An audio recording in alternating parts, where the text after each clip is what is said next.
Imagine losing a kill you spent 3 days chasing. No fridge, no salt, no matches. That's not a thought experiment.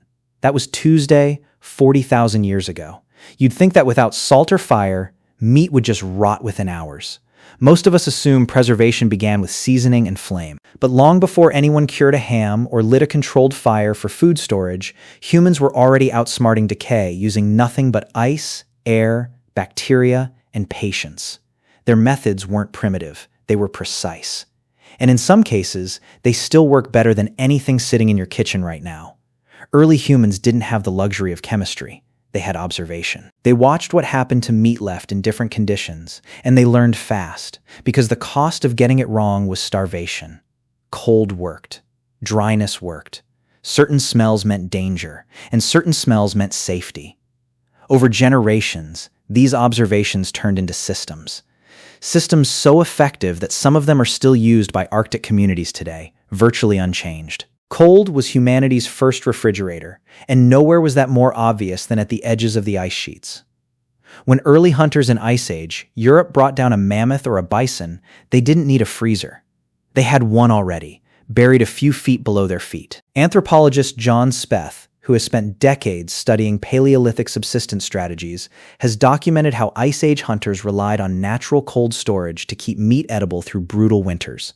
Permafrost wasn't just terrain, it was infrastructure. Dig a pit, drop in the kill, cover it with snow and stone, and the ground itself became a vault that could hold meat for months without a single spark of fire. But permafrost wasn't available everywhere, and even where it was, exposed meat still faced problems. Insects, scavengers, the occasional curious bear.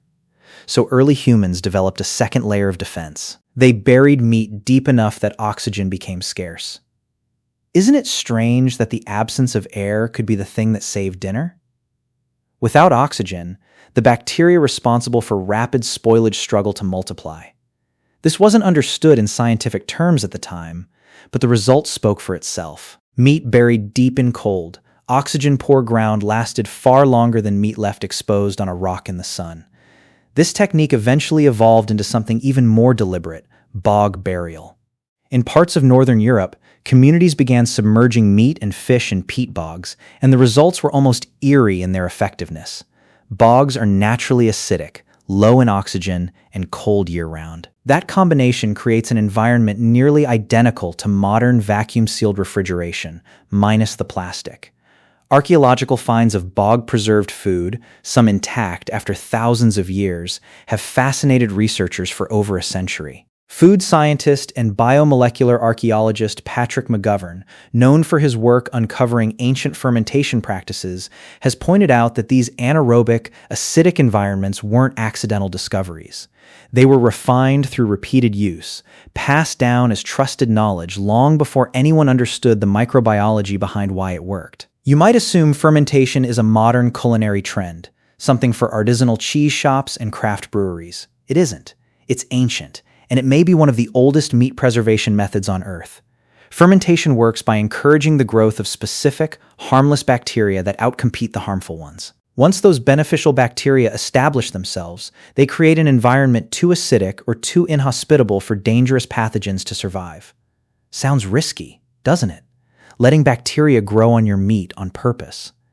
But this is precisely the principle still used in traditional Arctic and Scandinavian preservation today, and it stretches back tens of thousands of years. Early coastal and river-dwelling humans discovered that fish and meat left in cool, controlled fermentation conditions didn't just survive, they transformed. The flavor deepened, the texture changed, and the shelf life extended dramatically, sometimes by months. This wasn't guesswork repeated blindly. It was refined trial and error, generation after generation, until specific containers, specific temperatures, and specific waiting periods became almost ritualistic. Miss a step, and the batch spoiled dangerously. Get it right, and you had a stable, transportable food source that could sustain a group through a season with no prey in sight. Here's something that might surprise you. Rendering fat wasn't invented by European farmhouses centuries ago. It's a technique with roots stretching back to the earliest big game hunters, and it didn't require fire the way you'd expect. Sun-warmed rocks, geothermal springs, and even body heat during transport were enough to soften and separate fat from connective tissue in certain climates. Once rendered, that fat became both a preservative and a nutritional lifeline. Coating meat in a layer of fat sealed out oxygen and moisture, the same two enemies that cold and burial were already fighting. John Speth's research goes further here, showing that Ice Age hunters weren't simply eating fat for calories, though that mattered too, especially in lean winter months when protein without fat can actually be dangerous to metabolize. They were using it strategically, layering it over stored meat the way later cultures would use lard or wax. Isn't it remarkable that a species without written language independently discovered a principle modern food scientists still teach? Fat creates a barrier, and barriers slow spoilage? This wasn't chemistry class. This was survival, refined into technique. Drying meat without fire sounds almost impossible today when we associate jerky with dehydrators and low ovens. But wind and sun did the job for tens of thousands of years, particularly in dry, high-altitude, or desert environments where humidity stayed low enough for evaporation to outpace bacterial growth. Thin strips of meat, hung in open air or laid across warm stones, lost moisture steadily over days.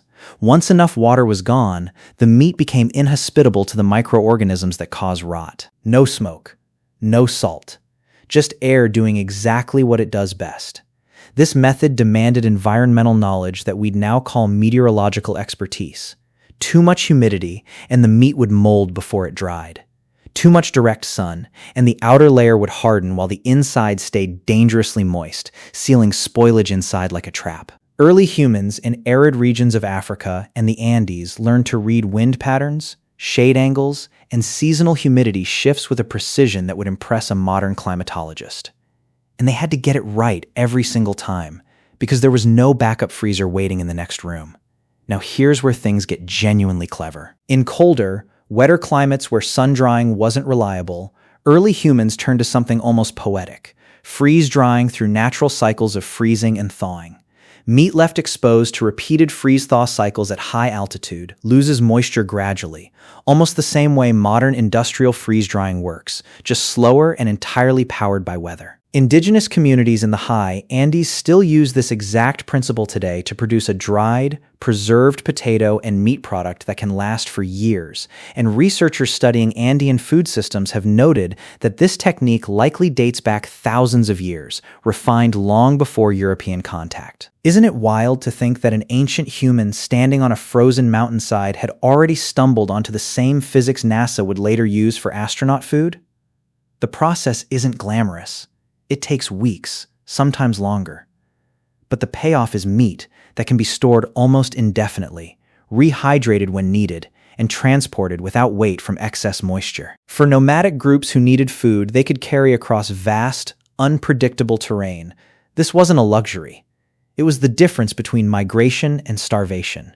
Speaking of carrying food across long distances, let's talk about a preservation strategy that blended almost everything mentioned so far into a single, portable product. You may have heard of pemmican in the context of Native American plains cultures, but the underlying concept, combining dried meat with rendered fat and sometimes dried fruit, appears independently across multiple ancient hunting societies, from Arctic peoples to certain Central Asian steppe cultures.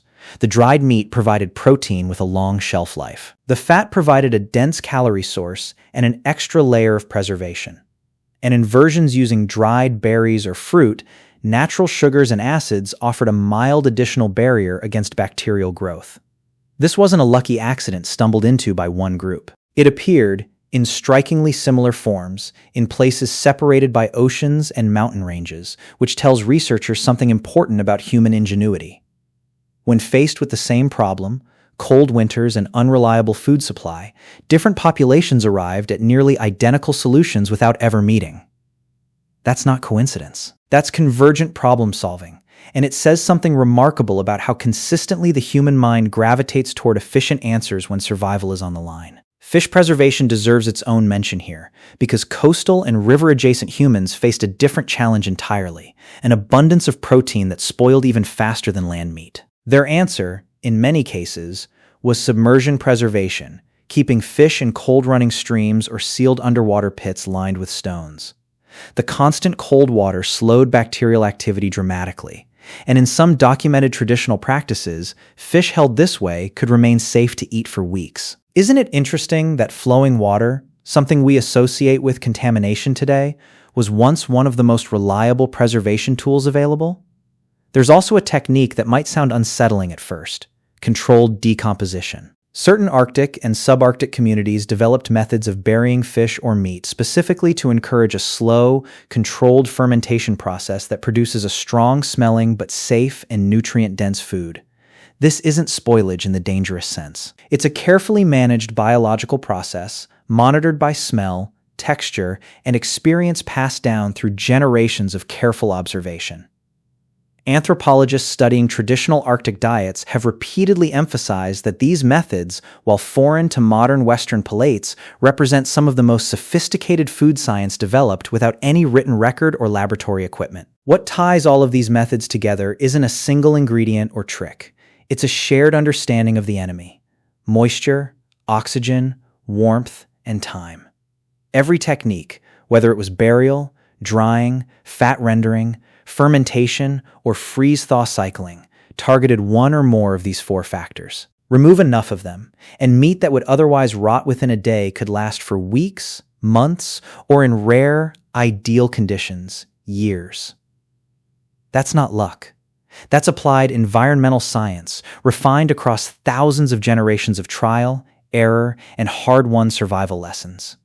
You might wonder how we even know this much about methods with no written records to explain them. This is where archaeology gets genuinely exciting. Researchers like Krish Seetah, whose work focuses on animal bone analysis and ancient food processing, have used cut marks, storage pit residues, and preserved organic material to reconstruct exactly how early humans processed and stored meat. Microscopic analysis of bone surfaces can reveal whether meat was dried, fermented, or fat rendered, based on the chemical traces left behind. It's a bit like forensic science applied to a meal eaten 10,000 years ago, and the picture it paints is far more sophisticated than most people ever imagined. There's a common assumption that ancient humans lived meal to meal, constantly on the edge of starvation, with no ability to plan ahead. The evidence increasingly tells a different story. Communities that mastered these preservation techniques weren't just surviving. They were planning seasons in advance, building surplus, and in some cases supporting larger, more settled populations specifically because they had reliable ways to store food through lean months. Preservation wasn't a side skill. It may have been one of the foundational technologies that allowed certain human groups to grow, settle, and eventually build the first permanent communities. Think about what that means. Long before agriculture, long before pottery in some regions, long before any form of writing, humans had already solved one of the most difficult problems in biology: how to stop time, at least for food. Not perfectly, not indefinitely, but well enough to bridge the gap between a successful hunt and the next one, sometimes for months at a stretch. Doesn't that reframe how you think about early human intelligence? These weren't people fumbling through survival by accident. They were engineers working with the only materials nature gave them: cold, air, bacteria, and time. It's worth pausing on how much precision these methods actually required. A freeze-thaw cycle timed wrong could ruin an entire winter's food supply. A fermentation left unchecked for even a day too long could turn a life-sustaining resource into a health hazard. A drying rack positioned in the wrong wind pattern could mean the difference between preserved meat and moldy waste. There was no room for careless mistakes, and there was no fallback option if something went wrong. Every technique had to be taught precisely, practiced repeatedly, and adjusted constantly to local conditions. This wasn't folklore passed down loosely. It was closer to an oral engineering manual, refined edition after edition, generation after generation. And these methods didn't stay static. As humans migrated into new climates, they adapted their preservation strategies to match. Groups moving from cold northern regions into warmer, drier environments couldn't rely on permafrost anymore, so they shifted towards sun-drying and fat sealing instead. Coastal groups developed submersion techniques that inland hunters never needed. Desert populations perfected evaporation-based drying that would be useless in a humid rainforest. Isn't it remarkable how flexible human problem-solving became under pressure? There was no single blueprint. There was a toolkit, and different environments called for different tools, often discovered independently by populations who never had contact with one another. What's especially striking is how many of these ancient techniques still hold up under modern scientific scrutiny. Freeze-drying remains one of the most effective preservation methods used by NASA and outdoor survival brands today. Fermentation is now understood at a molecular level and used deliberately in everything from probiotic foods to shelf-stable meats. Fat-sealing principles are essentially identical to how modern confit techniques work in professional kitchens. These weren't primitive stopgaps waiting to be replaced by real science. They were early, functional versions of principles we've simply refined with better tools and clearer explanations. There's a temptation to look at ancient survival techniques as quaint, interesting but obsolete, replaced entirely by refrigerators and vacuum sealers. But that view misses something important. These methods worked without electricity, without plastic, without chemical additives, and in many cases, they produced food with better texture and flavor than anything achieved through modern freezing. Freeze-thaw dried meat has a concentrated, deepened flavor that industrial freezing can't replicate, because industrial freezing happens too fast to allow the same structural changes in the muscle fibers. Slow natural processes, it turns out, often produce results that rushed modern methods simply can't match. So the next time you open your fridge without a second thought, consider what that convenience replaced. Thousands of years of observation. Countless failed batches that taught hard lessons about timing and temperature. Techniques so precise they functioned like unwritten scientific protocols, tested not in a lab, but against the very real threat of a family going hungry through winter. Every dried strip of meat, every fat-sealed cache, every carefully buried fermenting fish was the product of accumulated knowledge refined under the highest possible stakes. There's something humbling in realizing that the people who developed these methods had no access to microscopes, no understanding of bacteria in the scientific sense, and no written records to pass down exact instructions. What they had instead was careful observation, repeated experimentation, and communities willing to share hard-earned knowledge instead of hoarding it. That combination turned out to be enough to solve one of biology's toughest short-term problems, long before anyone had a name for the science behind it. Modern researchers continue to find new layers of sophistication in these ancient systems the more closely they look.